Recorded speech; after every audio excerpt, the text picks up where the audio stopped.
Hi folks, welcome to week number 5 of Late Start Interpersonal Communications. This week, which is week number 5, goes November 4th through November 10th, and we are going to be reading and studying over social identity and ethical communication. These two chapters go really well together because social identity kind of asks the question, who are my people? And then chapter 8 kind of takes that the next step and says, okay, based on who are my people, what are some of the things that I look at as far as regarding ethical communication? So these two chapters go really well together. The only thing that we have due this week is quiz number 7 and number 8, and those are both need to be completed by Friday, November 8th at 11:59. So no writing assignments this week, so it's a really good chance to make sure that you're reading and studying, and again, as you're reading through these chapters, making sure that you're completing the vocabulary worksheets with writing in the definitions, writing down page numbers, using the PowerPoint slideshows as your guide for note-taking or as your structure for note-taking. I just really cannot emphasize again how important it is that you do, at the very minimum, the worksheets, the vocabulary worksheets, because these are come in such great handy, not only for quiz taking, but then also for writing your papers. So no writing assignments for this week. Just a quick note though, I did get your instruction manuals graded, so please do check out my comments and your grades in the grades section of our D2L website. If you have any questions at all on how I graded or why I graded, or if you just need a little more explanation, please know that that's what I'm here for. I don't get irritated or angry if you email me and say, Michelle, I got this grade. Can you help me understand why I got this grade?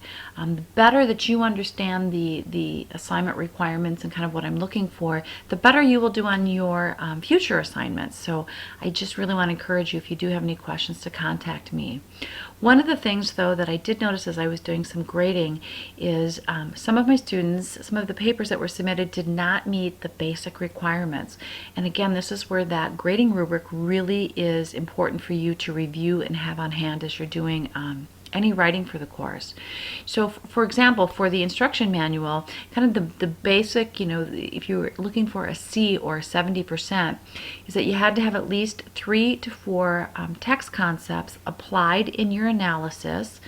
You needed definitions and page numbers or chapter section numbers. You needed to have all 6 sections, what I do, what I feel. You need to have all those 6 sections.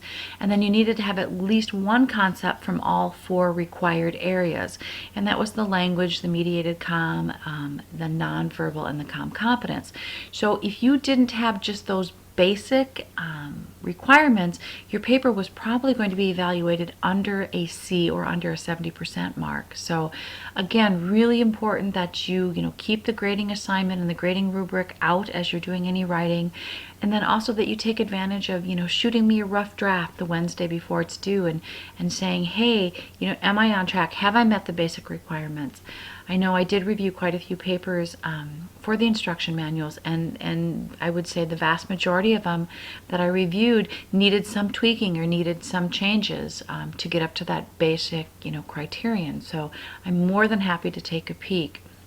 And I'll encourage you, folks, I know this class moves really quick and you're working really hard to keep up week to week, but I'm going to encourage you to start writing your paired interview number 2.